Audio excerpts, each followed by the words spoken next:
الحمد لله وحده والصلاة والسلام على من لا نبي بعده أما بعد فأعوذ بالله من الشيطان الرجيم بسم الله الرحمن الرحيم وإن طائفتان من المؤمنين اقتتلوا فأصلحوا بينهما فإن بغت إحداهما على الأخرى فقاتلوا التي تبغي حتى تفيء إلى أمر الله فإن فاءت فأصلحوا بينهما بالعدل وأقسطوا إن الله يحب المقسطين إنما المؤمنون إخوة فأصلحوا بين أخويكم واتقوا الله لعلكم ترحمون صدق اللہ العظیم۔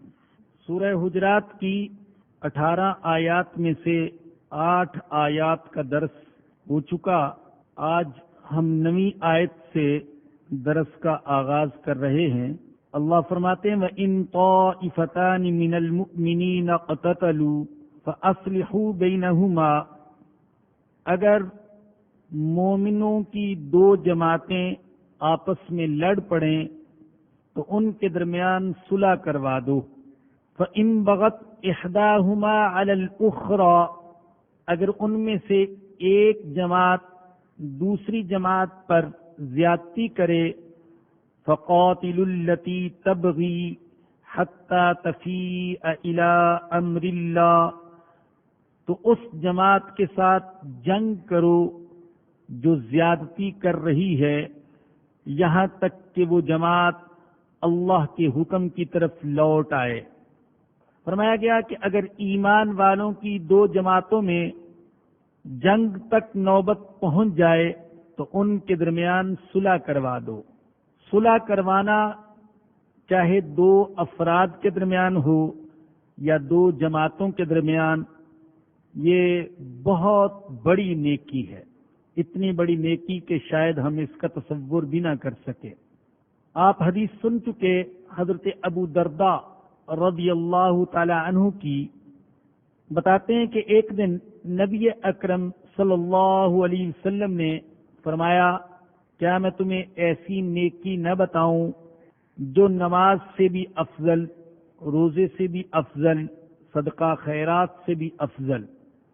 جیسا کہ عرض کیا گیا تھا کہ اس سے مراد نفلی نماز ہے، نفلی روزہ ہے اور نفلی صدقہ ہے۔ صحابہ متوجہ ہوئے کہ آپ کون سی ایسی نیکی بتانے والے ہیں جو نماز، روزہ اور صدقہ خیرات سے بھی افضل۔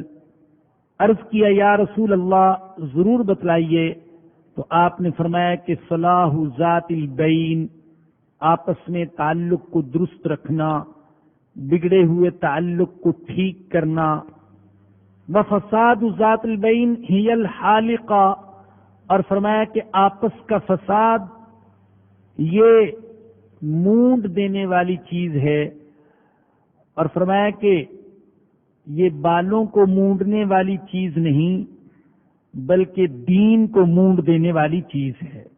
تو خود آپس کے تعلقات کو درست رکھنا، اور اگر 2 بھائیوں کے درمیان، 2 جماعتوں کے درمیان رنجش ہو جائے تو ان کے درمیان صلح کروا دینا، یہ بہت بڑی نیکی۔ یہاں اس طرف توجہ ضروری ہے کہ نبی اکرم صلی اللہ علیہ وسلم نے ان دونوں گروہوں کو جو آپس میں لڑ پڑے ان کو مومن قرار دیا، حالانکہ آپس میں لڑنا، آپس میں جنگ کرنا یہ گناہ کبیرہ ہے۔ تو گناہ کبیرہ کے ارتکاب کے باوجود اللہ کے نبی نے ان دونوں گروہوں کو مومن قرار دیا۔ مسلمانوں میں بعض ایسے فرقے بھی ہوئے ہیں جن کا خیال یہ تھا کہ جس شخص سے کبیرہ گناہ کا ارتکاب ہو جائے وہ ایمان سے خارج ہو جاتا ہے، لیکن اس آیت کریمہ سے یہ ثابت ہو رہا ہے کہ کبیرہ گناہ کا مرتکب ایمان سے خارج نہیں ہوتا، اس لیے کہ اللہ نے ان دونوں گروہوں کو مومن قرار دیا۔ پھر آپ جانتے ہیں کہ صحابہ کرام میں بھی آپس میں بعض جنگیں ہوئیں جنہیں مشاجرات صحابہ کے نام سے یاد کیا جاتا ہے، اور یہ ہماری تاریخ کا بڑا نازک باب ہے۔ بعض حضرات نے مشاجرات صحابہ، منازعات صحابہ کے پیش نظر معاذ اللہ بعض صحابہ کے ایمان ہی کا انکار کر دیا۔ یہ رویہ صحیح نہیں ہے۔ قرآن ایسے مومنوں کو جن کے درمیان کسی غلط فہمی کی بنا پر آپس میں جنگ ہو جائے ان کو مومن قرار دے رہا ہے، اللہ ان کو کافر نہیں کہہ رہے۔ خود نبی اکرم صلی اللہ علیہ وسلم نے بھی ایسے مومنوں کو جن کے درمیان جنگ و قتال تک نوبت پہنچ جائے ان کو مومن ہی قرار دیا۔ صحیح بخاری میں حضرت ابو بکرہ رضی اللہ عنہ کی روایت ہے کہ رسول اکرم صلی اللہ علیہ وسلم نے ایک دن منبر پر بیٹھ کر خطبہ ارشاد فرمایا، آپ کے ساتھ آپ کے نواسے حضرت حسن بن علی رضی اللہ تعالی عنہما وہ بھی بیٹھے ہوئے تھے۔ حضور کبھی ان کو دیکھتے تھے اور کبھی لوگوں کو دیکھتے تھے، اور اس کے بعد حضور نے فرمایا، ان ابنی ھذا سید، میرا یہ بیٹا، میرا یہ نواسا یہ سردار ہے، ولعل اللہ تعالی، اور مجھے امید ہے کہ اللہ تعالی اس کے ذریعے سے مسلمانوں کی دو بڑی جماعتوں کے درمیان صلح کروائے گا۔ یہ حضور نے پیشن گوئی فرمائی، چنانچہ ایسا ہی ہوا۔ حضرت علی رضی اللہ تعالیٰ عنہ کی شہادت کے بعد حضرت حسن بن علی رضی اللہ تعالیٰ عنہما یہ خلیفہ بنے مدینہ منورہ میں۔ دوسری طرف خلافت کے دعوے دار تھے حضرت معاویہ رضی اللہ تعالیٰ عنہ، تو حضرت حسن بن علی نے مسلمانوں کو باہمی جنگ و جدل سے بچانے کے لیے خلافت سے دستبرداری اختیار کر لی اور حضرت امیر معاویہ رضی اللہ عنہ کے ہاتھ پر بیعت کر لی۔ روایات میں آتا ہے کہ آپ نے حضرت امیر معاویہ کو کوفہ بلایا اور اپنے والد کی جامع مسجد میں اپنے والد کے منبر پر بٹھایا، فقام وخطب، خطبہ دیا، فبایعہ امام الناس، اور لوگوں کے سامنے حضرت امیر معاویہ کے ہاتھ پر بیعت کر لی۔ ثم نظر الی الحسین، پھر اپنے بھائی حضرت حسین کی طرف دیکھا اور گویا کہ آنکھوں ہی آنکھوں میں اشارہ کیا کہ حسین، جس کے ہاتھ پر میں نے بیعت کی ہے تم بھی اس کے ہاتھ پر بیعت کر لو۔ چنانچہ حضرت حسین بن علی نے بھی حضرت امیر معاویہ رضی اللہ تعالیٰ عنہ کے ہاتھ پر بیعت کر لی۔ تو وہ جو پیشن گوئی فرمائی تھی اللہ کے نبی نے، وہ پیشن گوئی پوری ہوئی، اور آپ نے دیکھا کہ اس پیشن گوئی میں حضور اکرم صلی اللہ علیہ وسلم نے یہ فرمایا تھا کہ مسلمانوں کے دو گروہوں میں میرا یہ بیٹا صلح کروائے گا۔ تو آپ نے دونوں گروہوں کو مسلمان قرار دیا۔ میرے بزرگوں اور دوستو، سیدنا عثمان بن عفان رضی اللہ تعالیٰ عنہ کی شہادت سے مسلمانوں کی تلواریں جو ایک دوسرے کے خلاف نکلی تو پھر وہ تلواریں نیاموں میں نہیں گئیں۔ یہ بھی حضور اکرم صلی اللہ علیہ وسلم نے پیشن گوئی فرمائی تھی۔ لڑائیوں کا سلسلہ چلتا رہا بعض غلط فہمیوں کی بنا پر۔ اس میں بڑا کردار تھا عبداللہ بن سبا اور اس کے ٹولے کا، منافقوں کا، یہودیوں کا، جو مسلمانوں کے پردے میں مسلمانوں میں داخل ہو کر آپس میں انہیں لڑاتے تھے، لیکن ان کی جنگوں کی وجہ سے ہمارے لیے جائز نہیں کہ ہم صحابہ میں سے کسی بھی صحابی کو تنقید کا نشانہ بنائیں یا معاذ اللہ ان میں سے کسی کے بھی ایمان کا انکار کرے۔ جو شخص کسی صحابی کے ایمان کا انکار کرتا ہے خود اس کا ایمان ثابت نہیں ہے، اس لیے کہ اگر صحابہ مومن نہیں تو دنیا میں کوئی بھی مومن نہیں ہے۔ اللہ نے صحابہ کے بارے میں فرما دیا رضی اللہ عنہم ورضوا عنہ، اللہ ان سے راضی وہ اللہ سے راضی۔ جب وہ اللہ سے راضی اللہ ان سے راضی تو ہم کون ہیں یہ ثابت کرنے والے کہ صحابہ سے اللہ ناراض تھا؟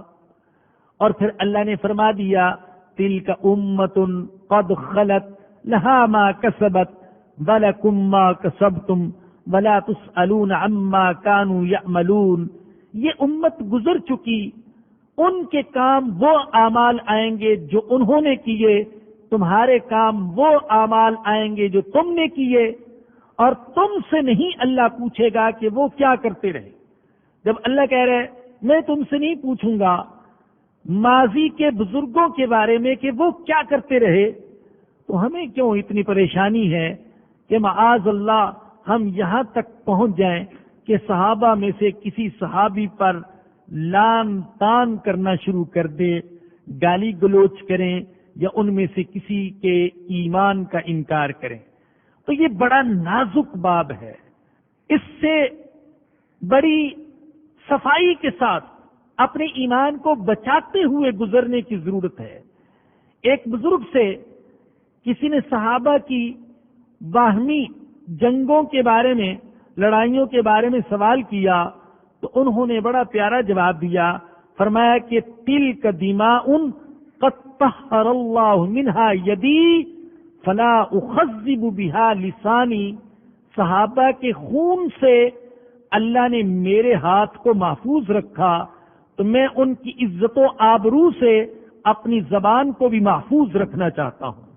اللہ نے مجھ پر خاص کرم کیا کہ میرے ہاتھ صحابہ کے خون میں رنگے ہوئے نہیں ہیں، چنانچہ میں اپنی زبان کو بھی ان کی عزت و آبرو کے خلاف بول کر گندا نہیں کرنا چاہتا ہوں۔ تو فرمایا کہ اگر ایمان والوں کی دو جماعتوں میں آپس میں جنگ ہو جائے، ان میں سے ایک جماعت زیادتی کرنے والی ہو تو تم سب اس جماعت کے ساتھ مل کر لڑو جو زیادتی کر رہی ہے، یہاں تک کہ وہ اللہ کے حکم کے سامنے سر جھکا دے۔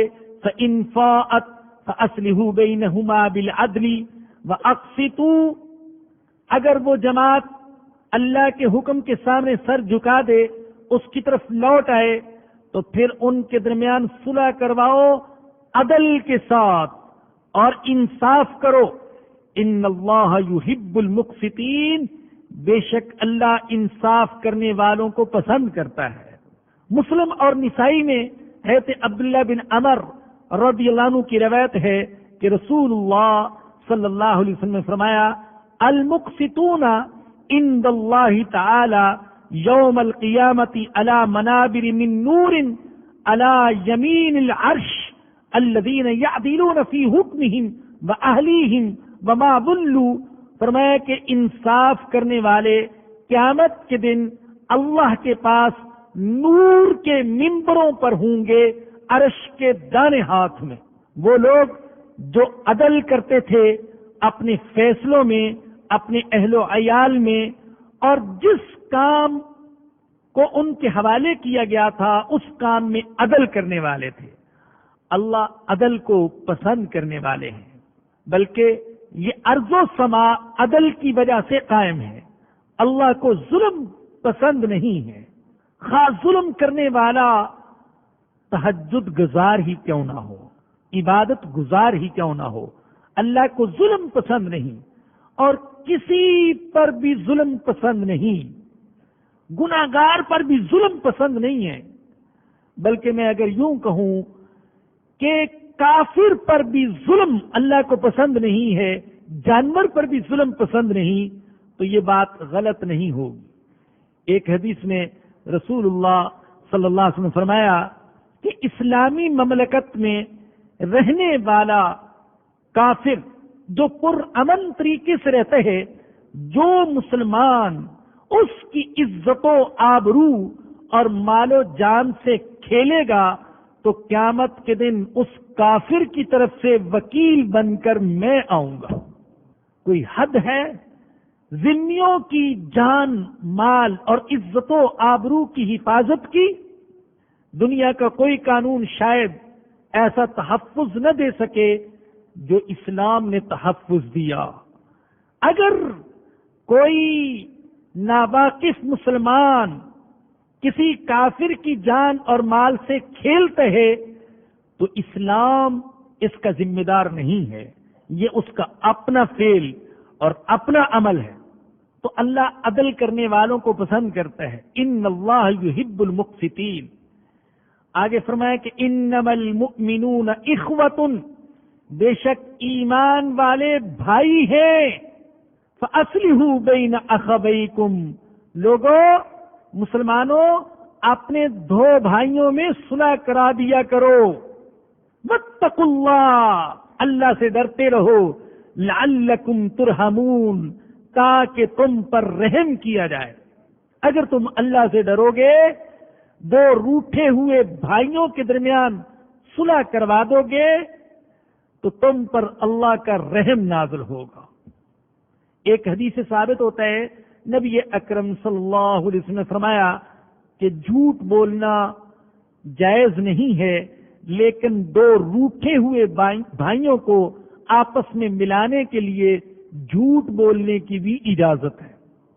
اندازہ کیجیے، میاں بیوی کو آپس میں راضی کرنے کے لیے جھوٹ بولنے کی بھی اجازت، لیکن علماء کہتے ہیں کہ اس حدیث میں جھوٹ سے مراد توریہ ہے، اور توریہ کا مطلب ہوتا ہے ذو معنی بات کرنا، ایسی بات کرنا جس کے دو پہلو ہوں، بولنے والا کچھ اور مراد لے رہا ہو، سننے والا کچھ اور مراد لے رہا ہو۔ مثال کے طور پر دو روٹھے ہوئوں کے درمیان صلح کروانے کے لیے یہ ایک کے پاس جاتا ہے اور اسے کہتے ہیں کہ وہ تو تمہیں بہت یاد کر رہا ہے، اسے تو راتوں کو نیند نہیں آتی، حالانکہ اس کو جو نیند نہیں آتی تو غصے کی وجہ سے، طیش کی وجہ سے، نفرت کی وجہ سے، اور وہ اس کو یاد تو کرتا ہے لیکن گالیوں سے یاد کر رہا ہے۔ اس نے ایسا لفظ بولا کہ جھوٹ بھی نہیں، اور سننے والے نے سمجھا کہ شاید وہ مجھے محبت سے یاد کر رہا ہے، تو اس کے دل میں اس نے صلح کی امید پیدا کر دی۔ سب سے زیادہ قابل نفرت شخص وہ ہے جو میاں بیوی کے درمیان لڑائی کراتا ہے، جو دو مسلمانوں کے درمیان نفرت پیدا کرتا ہے۔ یاد رکھیے، سب سے زیادہ قابل نفرت شخص وہ ہے۔ بہت سے برے کام ایسے ہیں کہ جنہیں ہم میں سے بعض رواجی نیک لوگ بھی کرتے ہیں لیکن ان کو برا نہیں سمجھتے، اور بہت سے نیک کام ایسے ہیں کہ جن کی اہمیت ہمارے دلوں میں نہیں ہے کہ یہ بھی کوئی نیک کام ہوگا۔ اللہ کے نبی تو فرما رہے ہیں کہ دیکھو، صلح کروانا، آپس کے تعلق کو درست رکھنا، یہ نماز، روزہ، صدقے سے بھی افضل، اور فساد پیدا کرنا، لڑانا، نفرت پیدا کرنا، یہ دین کو موڑ دینے والی چیز ہے۔ اور ہم میں سے بعض رواجی دیندار، میں رواجی دیندار کا لفظ جب بولتا ہوں تو مطلب یہ ہوتا ہے کہ بظاہر وہ نماز پڑھتے ہیں، بظاہر وہ دین پر چلتے ہیں، لیکن یہ جو باتیں ہیں ان کو معمولی باتیں سمجھتے ہیں۔ دو بھائیوں کو لڑا دیا، میاں بیوی میں تعلقات کو خراب کر دیا، غیبت سے، چگلی سے، لگائی بجائی سے، تو اللہ کی نظر میں یہ بدترین شخص ہے۔ انما المؤمنون اخوہ، بے شک ایمان والے بھائی ہیں۔ ہائے، یہ آیتیں اب پڑھنے کی رہ گئیں، یہ تقریریں کرنے کے لیے رہ گئیں۔ خطیب حضرات یہ آیتیں خوب پڑھتے ہیں، صحافی حضرات یہ آیتیں خوب لکھتے ہیں، لیکن عمل نہیں ہے۔ اللہ نے مسلمانوں کے درمیان اخوت کی بنیاد ایمان کو قرار دیا تھا، دین کو۔ دین بنیاد ہے اخوت کی مسلمانوں کے درمیان، حسب نہیں، نسب نہیں، رنگ نہیں، زبان نہیں، علاقہ نہیں، قبیلہ نہیں، خاندان نہیں۔ دین کی اخوت، دین کا رشتہ سارے رشتوں پر مقدم۔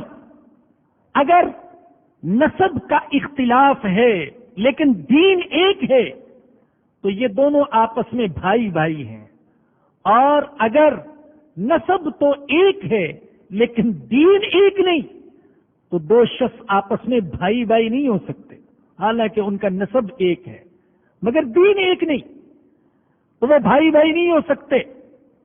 مسلمانوں کا باپ اسلام ہے، مسلمانوں کا باپ اسلام ہے، اسلام سے ان کا رشتہ ثابت ہوتا ہے، ان کی نسبت ایک باپ کی طرف ہے اور وہ ہے اسلام۔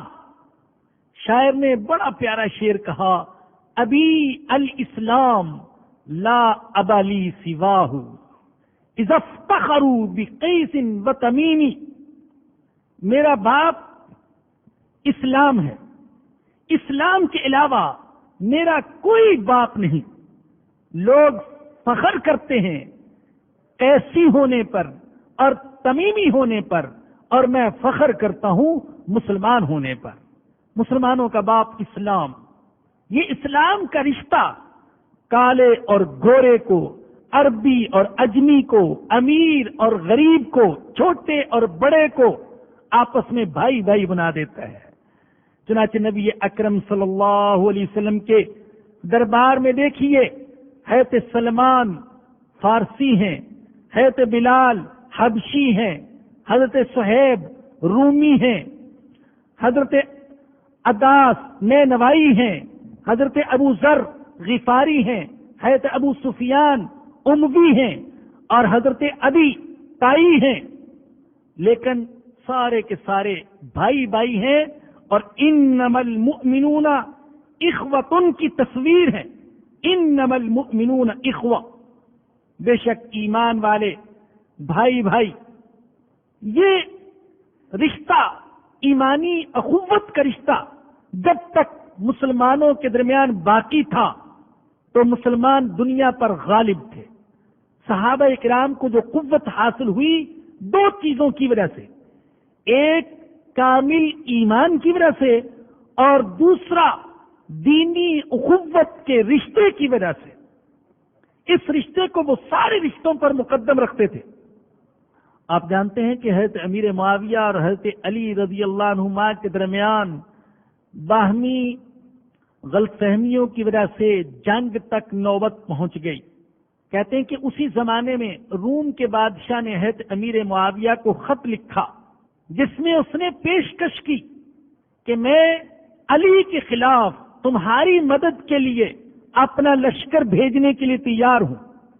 حضرت امیر معاویہ رضی اللہ تعالی عنہ نے جو جواب دیا اس کا آغاز یوں کیا، او رومی کتے، او رومی کتے، اگر تم نے حضرت علی کے خلاف جنگ کرنے کے لیے میری مدد کے لیے لشکر بھیجا تو علی کے طرف سے دفاع کرنے کے لیے سب سے پہلے نکلنے والا سپاہی امیر معاویہ ہوگا۔ ایسی اخوت ہماری آپس میں لڑائی ہے، اختلاف ہے، لیکن ہم غیر کو مداخلت کا موقع نہیں دیں گے۔ انما المؤمنون اخوہ، ایمانی اخوت کی بنیاد پر اور ایمان کامل کی بنیاد پر اللہ نے ان کو بنیان مرصوص سیسا پلائی ہوئی دیوار بنا دیا تھا۔ وہ تھوڑے تھے اور اکثریت پر غالب آ جاتے تھے۔ آج دنیا میں یہودی 1.5 کروڑ ہیں اور مسلمان 1.25 ارب۔ اے اللہ، مادی وسائل سارے کے سارے مسلمانوں کے پاس، سیال سونا پٹرول بھی مسلمانوں کے پاس اور جامد سونا بھی مسلمانوں کے پاس، معدنیات بھی مسلمانوں کے پاس۔ اگر آپ جغرافیے پر نظر ڈالیں اور معدنی وسائل پر نظر ڈالیں تو مجھے تو یوں لگتا ہے کہ دنیا کے بہترین ساحل اللہ نے مسلمانوں کو دیے ہیں، ایسے بہترین ساحل کسی کے پاس نہیں، اور جہاں جہاں مسلمان بیٹھے ہیں وہاں وہاں اللہ نے زمین میں معدنیات کی بے شمار دولت رکھ دی ہے، خزانے رکھ دیے، لیکن ایمان نہ ہونے کی وجہ سے اور رشتہ اخوت نہ ہونے کی وجہ سے مسلمان مغلوب ہیں، ذلیل ہیں، کمزور ہیں، غیر ان کے وسائل سے استفادہ کر کے ان پر چھائے ہوئے۔ انما المؤمنون اخوہ، ایمان والے بھائی بھائی، تو اپنے دو بھائیوں کے درمیان صلح کروا دیا کرو۔ واتقوا اللہ، اور اللہ سے ڈرتے رہو، لعلکم ترحمون، تاکہ تم پر رحم کیا جائے۔ یا ایھا الذین آمنوا لا یسخر قوم من قوم عسى ان یکونوا خیرا منہم، پہلے تو فرمایا کہ تم آپس میں بھائی بھائی ہو، صلح کروا دیا کرو۔ اب آپس کے تعلقات کو جو خراب کرنے والی چیزیں ہیں ان سے اللہ منع فرما رہے ہیں۔ فرمایا کہ اے ایمان والو، کوئی مرد دوسرے مرد کا مذاق نہ اڑائے، عسى ان یکونوا خیرا منہم، ہو سکتا ہے کہ جس کا وہ مذاق اڑا رہا ہے وہ اس سے اللہ کے ہاں بہتر ہو۔ بلا نساء من نساء، اور نہ عورتیں دوسری عورتوں کا مذاق اڑائیں۔ عسى ان یکن خیرا منہن، ہو سکتا ہے جن عورتوں کا یہ مذاق اڑا رہی ہیں وہ اللہ کے ہاں مذاق اڑانے والیوں سے بہتر ہو۔ تمسخر سے منع کیا، مذاق نہ اڑاؤ۔ دیکھیے، ایک ہے مزاح، دل لگی، خوش طبی، یہ مستحب ہے۔ ہمارے آقا حضرت محمد الرسول اللہ صلی اللہ علیہ وسلم باوجود کہ آپ کے سینے میں ساری انسانیت کا درد تھا، اور میں اگر یہ کہوں کہ آپ سے زیادہ درد مند انسان انسانوں کے لیے کوئی پیدا ہی نہیں ہوا تو یہ غلط نہیں ہوگا۔ آپ بڑے درد مند تھے، آپ کا سینہ انسانوں کے لیے غم سے بھرا ہوا تھا، راتیں روتے ہوئے گزرتی تھیں، لیکن اس کے باوجود جب صبح کا سورج طلوع ہوتا تھا تو معلوم ہوتا تھا کہ ایک سورج کے ساتھ ایک اور سورج طلوع ہو گیا۔ آپ کا چہرہ انور مسکراتا رہتا تھا، باوجود کہ سینے میں درد تھا۔ اسے کہتے ہیں کہ تہ میں آگ ہے اور اوپر پانی ہے، سینے میں درد ہے لیکن چہرے پر مسکراہٹ۔ بعض صحابہ کرام کہتے ہیں، ترمذی میں حضرت عبداللہ بن حارث رضی اللہ عنہ سے روایت ہے، فرماتے ہیں کہ میں نے نبی اکرم صلی اللہ علیہ وسلم سے زیادہ کوئی مسکرانے والا دیکھا ہی نہیں، حضور سے زیادہ مسکرانے والا میں نے کوئی نہیں دیکھا۔ آپ مذاق کیا کرتے تھے، دل لگی کیا کرتے تھے۔ شمائل ترمذی کہ جس میں نبی اکرم صلی اللہ علیہ وسلم کی صورت کا بھی بیان ہے، سیرت کا بھی بیان ہے، آپ کے اعمال کا بھی بیان، معمولات کا بھی بیان، عادات کا بھی بیان، پسندیدہ چیزوں کا بیان، کھاتے کیسے تھے، کیا پسند فرماتے تھے، پیتے کیسے تھے، پینے میں پسند کیا فرماتے تھے، کنگا کیسے کرتے تھے، سرما کیسے لگاتے تھے، تیل کیسے لگاتے تھے، امامہ کیسے باندھتے تھے، ٹوپی کیسے رکھتے تھے، لباس کیسے پہنتے تھے، چلتے کیسے تھے، بیٹھتے کیسے تھے، لیٹتے کیسے تھے، تو وہیں پر ایک باب قائم کیا امام ترمذی رحمت اللہ علیہ نے، باب فی مزاح رسول اللہ صلی اللہ علیہ وسلم، رسول اللہ صلی اللہ علیہ وسلم کے مذاق کے بیان میں، کہ حضور مذاق بھی کرتے تھے۔ بہت سے مذاق ہیں، آپ نے بارہا سنے ہوں گے، میں بھی بعض اوقات عرض کر چکا۔ نبی اکرم صلی اللہ علیہ وسلم کے مذاق بھی بڑے عجیب، مذاق میں بھی آپ نے کبھی جھوٹ نہیں بولا۔ لوگ مذاق کے لیے جھوٹ بولنے کو جائز سمجھتے ہیں، اور بعض کا خیال ہے کہ جب تک جھوٹ نہ بولا جائے تو مذاق کا مزہ ہی نہیں آتا۔ حضور کے مذاق بھی بڑے عجیب، جھوٹ کا شائبہ تک نہیں۔ بڑھیا آتی ہیں، عرض کرتی ہیں، یا رسول اللہ دعا کیجیے اللہ مجھے جنت میں لے جائے۔ حضور نے فرمایا کہ بوڑھی عورتیں تو جنت میں نہیں جائیں گی۔ اماں رونے لگی، میں تو تباہ ہو گئی، بوڑھی ہو کر جوانی ہی میں مر جاتی تو اچھا تھا۔ اللہ کے نبی نے فرمایا کہ اماں تم جنت میں ضرور جاؤ گی لیکن اس بڑھاپے کے ساتھ نہیں، جوان ہو کر جاؤ گی۔ مذاق بھی کیا، دل لگی بھی کی اور جھوٹ بھی نہیں بولا۔ ایک صاحب نے عرض کیا یا رسول اللہ میرے پاس سواری کے لیے جانور نہیں، مجھے کوئی اونٹ عطا فرما دیجئے۔ اللہ کے نبی نے فرمایا میں تجھے اونٹنی کے بچے پر سوار کروں گا۔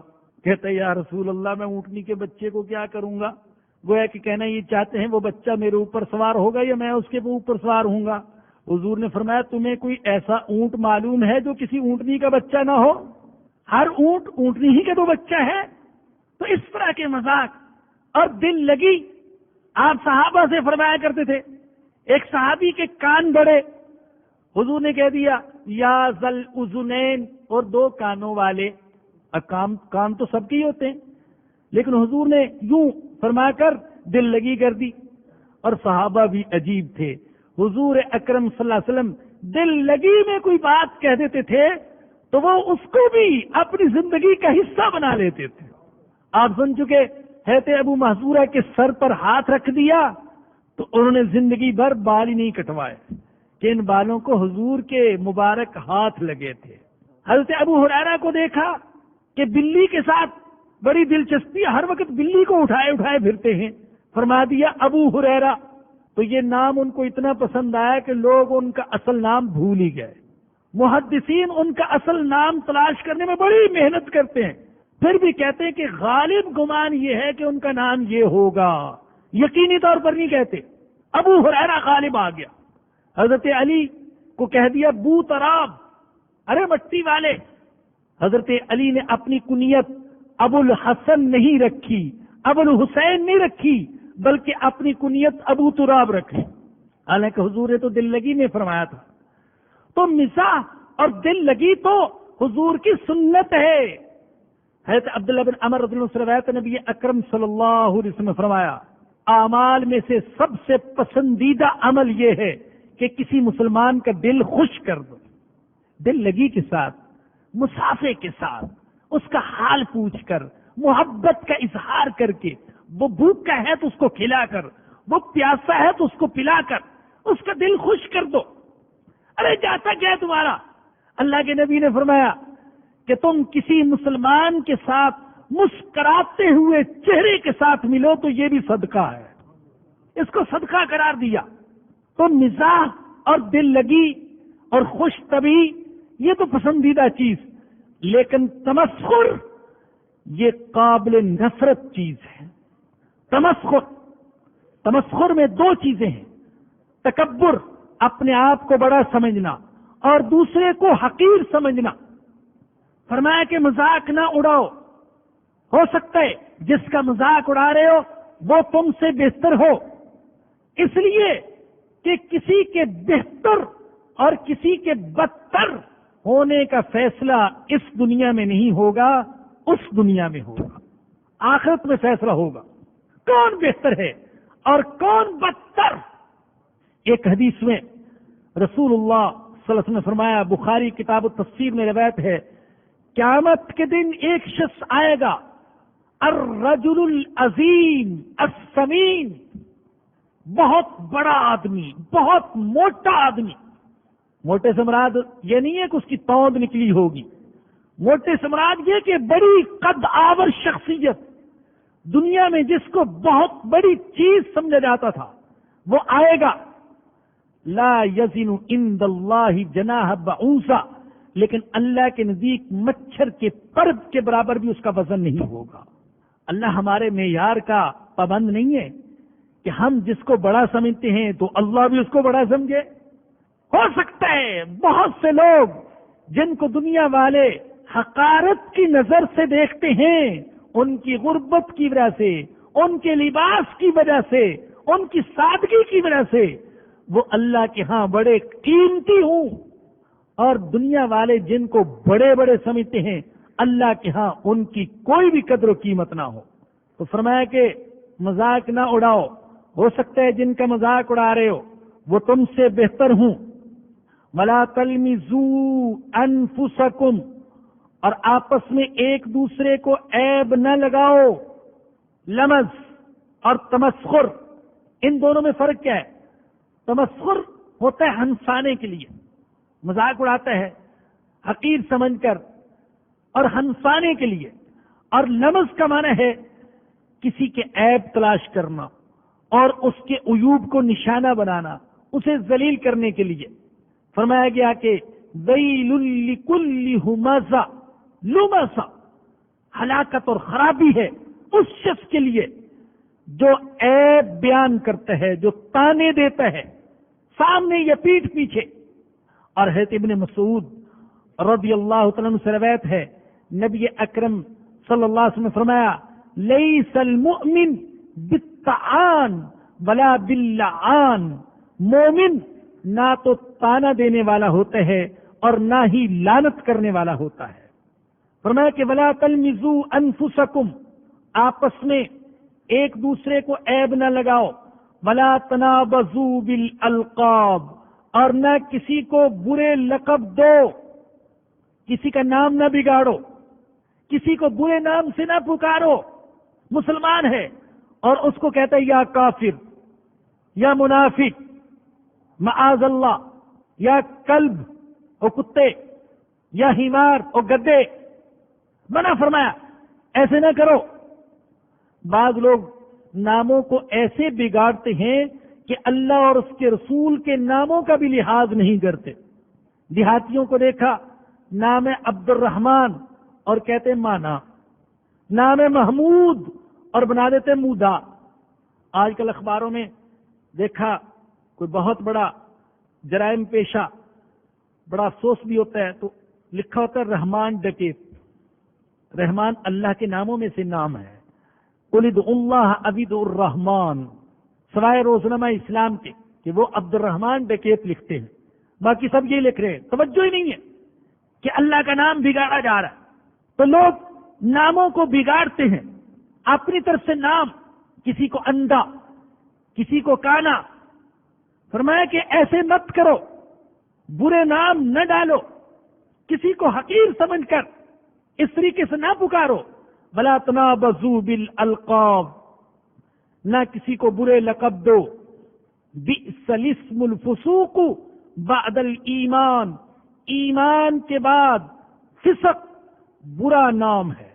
ایمان قبول کرنے کے بعد کسی کو فاسق کہنا، زانی کہنا، کافر، چور، ڈاکو کہنا، یہ صحیح نہیں ہے۔ وہ توبہ کر چکا، ایمان قبول کر چکا، اب زمانے کفر یا زمانے معصیت کے گناہ اس کو یاد دلانا، تم تو چور تھے، تم تو ڈاکو تھے، فرمایا کہ بری چیز ہے۔ اللہ کو یہ پسند نہیں کہ اگر اللہ کا کوئی گناہگار بندہ سچے دل سے توبہ کر لے تو پھر اسے اس کا گناہ یاد کرایا جائے، اللہ پسند نہیں کرتا۔ اور ایسا شخص جو کسی گناہگار کو حقارت کی وجہ سے اس کا گناہ یاد کراتا ہے، خطرہ ہے کہ اس کی وجہ سے خود اس کے اپنے اعمال ضائع ہو جائیں۔ کہ ایک گناہگار کو تم نے مذاق کیوں اڑایا؟ ایک گناہگار جو سچے دل سے توبہ کر چکا، اس کا گناہ اس کو یاد کیوں کروایا؟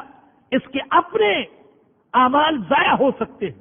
اور ایک مطلب یہ بھی ہے اس کا بئس الاسم الفسوق بعد الایمان، کہ مومن ہونے کے باوجود فسق میں، بد زبانی میں، معصیت میں نام پیدا کرنا بری بات ہے۔ ارے بھائی، کافر اگر مشہور ہے گناہ میں، فسق میں، گندگی میں، تو بات سمجھ میں آنے والی ہے، لیکن ایک مسلمان فسق میں نام پیدا کرتا ہے اور اس پر فخر کرتا ہے تو یہ قابل شرم بات ہے۔ آج کل بہت سے لوگ گناہ میں نام پیدا کرتے ہیں اور اس پر فخر کرتے ہیں۔ ایک ساتھی نے مجھے بتلایا کہ ایک صاحب اللہ کا شکر ادا کرتے ہوئے کہہ رہے تھے، کہتے اللہ کا شکر ہے، ماشاءاللہ بیٹی جوان ہو گئی ہے، محفلوں میں جاتی ہے اور گانا اس کا بڑا پسند کیا جا رہا ہے، گھر کا گزارا بڑا اچھا چل رہا ہے، اور کہہ رہے ہیں کہ ابھی میں بھی اتنا بڈھا نہیں ہوا، میں بھی ہاتھ پاؤں ہلا لیتا ہوں، میں بھی جاتا ہوں گانے بجانے کی محفل میں، فخر کر رہے اس پر۔ گناہ میں نام پیدا کرنے پر فخر، معصیت میں نام پیدا کرنے پر فخر. فرمایا کہ بئس الاسم الفسوق بعد الایمان، بہت بری چیز ہے ایمان کے بعد فسق میں نام پیدا کرنا.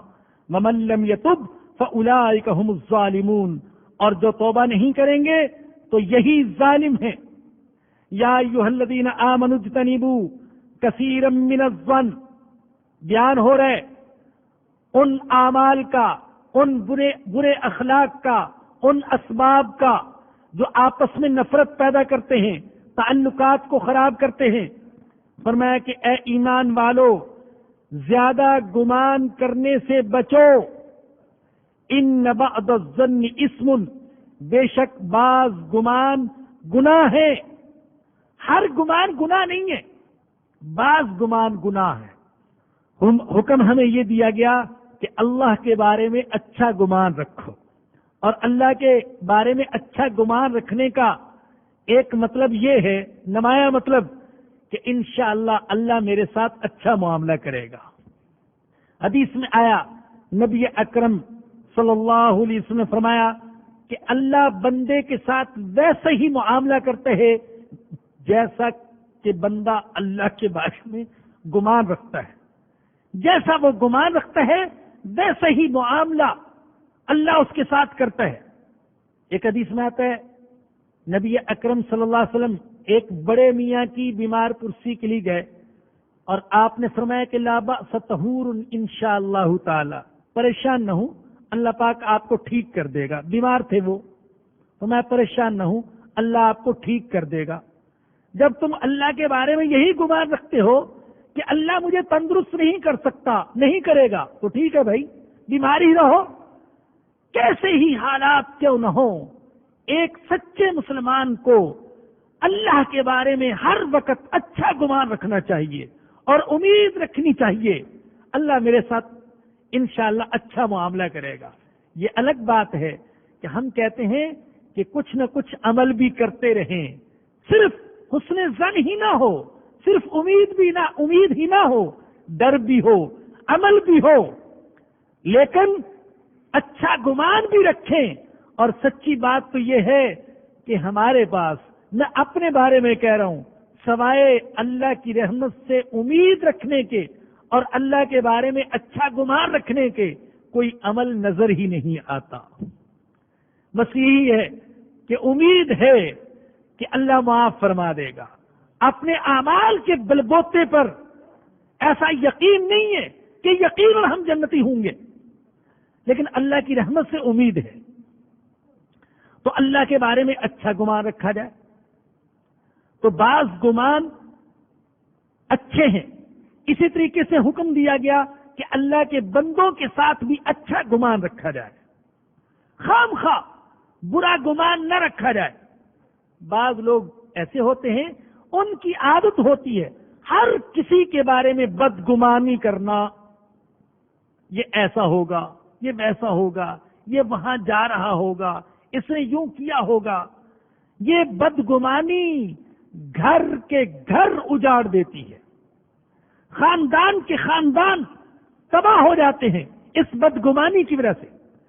تو فرمایا کہ بعض گمان گناہ ہوتے ہیں، لہذا زیادہ گمان کرنے سے بچو. ولا تجسسوا، اور بھید نہ ٹٹولا کرو، دوسروں کے عیوب تلاش نہ کرو.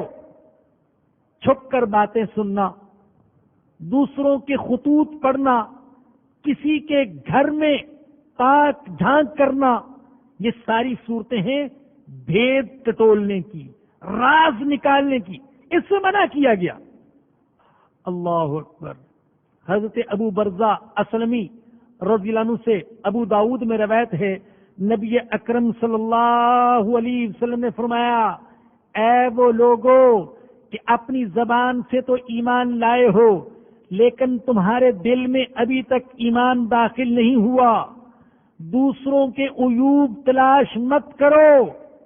جو شخص دوسروں کے عیوب تلاش کرے گا اللہ اس کے عیوب تلاش کرے گا اور اپنے گھر میں ہوتے ہوئے بھی اللہ اس کو ذلیل اور رسوا کر دے گا۔ ایک حدیث میں نبی اکرم صلی اللہ علیہ وسلم نے فرمایا، عجیب فضیلت ہے، کاش ہمارے دل میں اتر جائے اور ہم اس پر عمل کرنے والے بن جائیں۔ حضور نے فرمایا، من رعا عورتن فسترہا کان کمن احیا موعودا، جس نے کسی مسلمان بھائی کا عیب دیکھا پھر اس پر پردہ ڈال دیا تو وہ ایسے ہے جیسے کسی نے زندہ درگور کی جانے والی بیٹی کو زندہ کر دیا۔ اللہ اکبر، کتنی بڑی فضیلت ہے۔ عرب بیٹیوں کو زندہ درگور کر دیتے تھے۔ اللہ کے نبی فرما رہے کہ جتنی فضیلت اس شخص کو حاصل ہوتی ہے جو کسی بچی کو زندہ درگور ہونے سے بچا لے، اتنا ہی ثواب اسے ملے گا جو کسی مسلمان کے عیب کو دیکھ کر پھر اس پر پردہ ڈال دے۔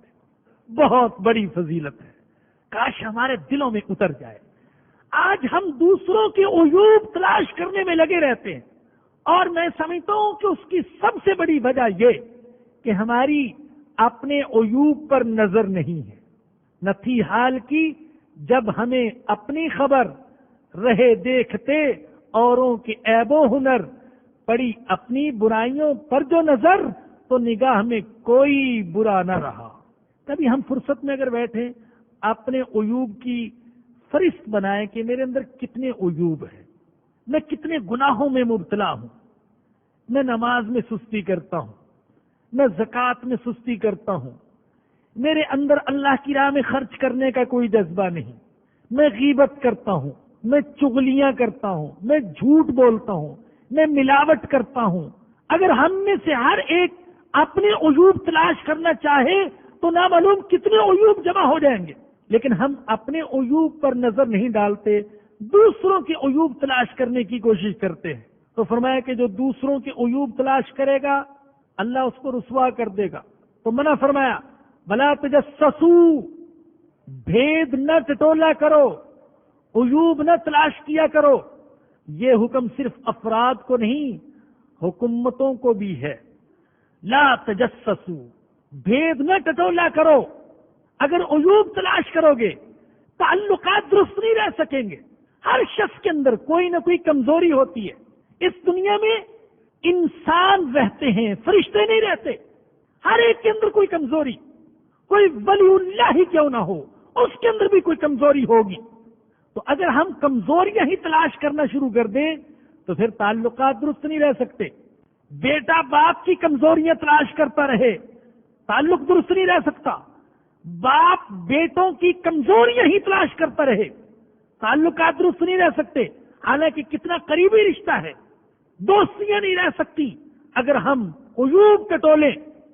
تو فرمایا کہ ولا تجسسوا، اور آگے فرمایا کہ ولا یغتب بعضکم بعضا، نہ تم میں سے کوئی کسی کی غیبت کرے۔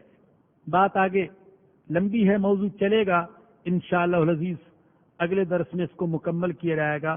وآخر دعوانا الحمدللہ رب العالمین۔ سوال تو بہت سارے آتے ہیں اور کچھ دعاؤں کی درخواستیں ہیں، زیادہ مقدم یہی ہیں، وقت تھوڑا ہوتا ہے۔ وہ ایک تو یہ آپ سے عرض کرنا تھا کہ آج الحمدللہ ہمارے لیے ایک اہم بات یہ ہے کہ آج کا درس ہمارا 100واں درس تھا۔ الحمدللہ اس مدنی مسجد میں ہمارے 100 درس آج مکمل ہو گئے۔ اللہ پاک کا لاکھ لاکھ شکر ہے، اسی کی تعریف ہے۔ اللہ پاک اسی طریقے سے پورا قرآن پاک درس میں مکمل کرنے کی ہمیں توفیق عطا فرما دے۔ اور اللہ کی طرف سے یہ ہوا، ویسے لوگ یہ کرتے ہیں کہ ایسے اہم واقعے پر کوئی اخبار کا ضمیمہ شائع کرتا ہے، کوئی تقریب منعقد کرتا ہے۔ اللہ کی طرف سے ایسا ہوا کہ ایک صحافی صاحب پچھلے دنوں اس درس میں تشریف لائے تھے، تو انہوں نے درس کے حوالے سے اپنے تاثرات اخبار میں قلم بند کیے۔ وہ تاثرات ہمارے ایک ساتھی نے چھپوا دیے ہیں، جب آپ باہر نکلیں گے تو وہ آپ کو مل جائیں گے، ان کا مطالعہ فرما لیجیے۔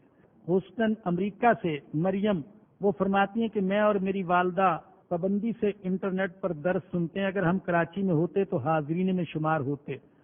اگر آپ انٹرنیٹ پر سننے والوں کی اپنے ہر درس میں حاضرین کی طرح دعاؤں میں شامل کر لیا کریں تو ہمیں بے حد خوشی ہوگی۔ الحمدللہ ہم ہمیشہ ایسے ہی کرنے کی کوشش کرتے ہیں۔ الحمدللہ رب العالمین، والصلاة والسلام على سيد الأنبياء والمرسلين ربنا ظلمنا أنفسنا وإن لم تغفر لنا وترحمنا لنكونن من الخاسرين۔ اے اللہ ہم بہت گناہگار ہیں، ہمارے گناہوں کو معاف فرما دے۔ یا اللہ جتنے گناہ ہو گئے نہیں ہونے چاہیے تھے، ہم نادم اور شرمندہ ہیں، اللہ معاف فرما دے۔ یا اللہ تیرے سوا کوئی معاف کرنے والا نہیں، تو اپنے فضل و کرم سے معاف فرما دے۔ یا اللہ ہم قابل رحم ہیں، ہم پر رحم فرما۔ یا اللہ ہم اپنی غلطیوں پر شرمندہ ہیں، اے اللہ معاف فرما۔ اللہ رحم فرما، اللہ کرم فرما، اللہ معاف فرما۔ اے اللہ 100 درس مکمل ہو گئے، اے اللہ ان دروس کو قبول فرما لے، اللہ اپنے فضل و کرم سے قبول فرما لے۔ یا اللہ اگر ان دروس میں کوئی غلطی ہو گئی ہو تو معاف فرما دے، نفس کی آمیزش ہو گئی ہو معاف فرما دے، کوئی دکھاوے کا جذبہ آ گیا ہو اللہ معاف فرما دے۔ یا اللہ سنانے والے کے سنانے کو قبول فرما لے، سننے والوں کے سننے کو قبول فرما لے۔ اللہ جو حضرات و خواتین دور دراز سے یا قریب سے اس درس میں شرکت کے لیے تشریف لاتے ہیں، اللہ تو ان کے آنے جانے کو قبول فرما لے۔ اللہ ہمارے ان حاضرین اور حاضرات میں سے جو بھی اپنی نیک تمنائیں لے کر آئے ہیں، اے اللہ تو ان کی نیک تمناؤں کو پورا فرما دے، جائز ضروریات پوری فرما دے، غیب کے خزانوں سے مدد فرما دے۔ اے اللہ جن بیماروں کی طرف سے دعا کی درخواست کی گئی اور جن کی طرف سے دعا کی درخواست نہیں آ سکی، یا اللہ سب کو شفا عطا فرما دے۔ یا اللہ ہم سب بیمار ہیں، ہمیں اور ہمارے اہل و عیال کو جسمانی اور روحانی ساری بیماریوں سے شفا عطا فرما دے۔ اللہ آنے والوں اور آنے والیوں کی زندگیوں کو بدل دے۔ اللہ ایمان والی زندگی عطا فرما، ایمان والے گھر بنا دے۔ اے اللہ جیسے تو نے یہ 5 پارے سنانے کی توفیق عطا فرمائی، یا اللہ بقیہ 25 پارے بھی اسی طریقے سے سننے سنانے کی توفیق عطا فرما دے۔ اللہ تو توفیق عطا فرما دے، اللہ آسان فرما دے، اللہ شرح صدر نصیب فرما دے، اللہ ایمان نصیب فرما دے، ایمان کی حقیقت نصیب فرما دے، ایمان کا نور نصیب فرما دے۔ اللہ رزق حلال عطا فرما دے، اللہ ہر طرح کے حرام سے بچنے کی توفیق عطا فرما دے۔ اللہ کسی کا محتاج نہ کرنا، اللہ تو صرف اپنا محتاج بنا لے۔ ایمان والی زندگی عطا فرما، ایمان والی موت نصیب فرمانا۔ اللہ مرحومین کی مغفرت فرما، ان کے گناہوں کو معاف فرما اور نیکیوں کو قبول فرما۔ اللہ قیامت کے دن نبی اکرم صلی اللہ علیہ وسلم کی شفاعت نصیب فرما دینا۔ ربنا آتنا فی الدنیا حسنۃ وفی الآخرۃ حسنۃ وقنا عذاب النار۔ ربنا تقبل منا انک انت السمیع العلیم وتب علینا انک انت التواب الرحیم۔ صلی اللہ تعالی علی رسولہ وخیر خلقہ سیدنا و مولانا محمد وآلہ وصحبہ واہل بیتہ اجمعین، آمین برحمتک یا ارحم الراحمین۔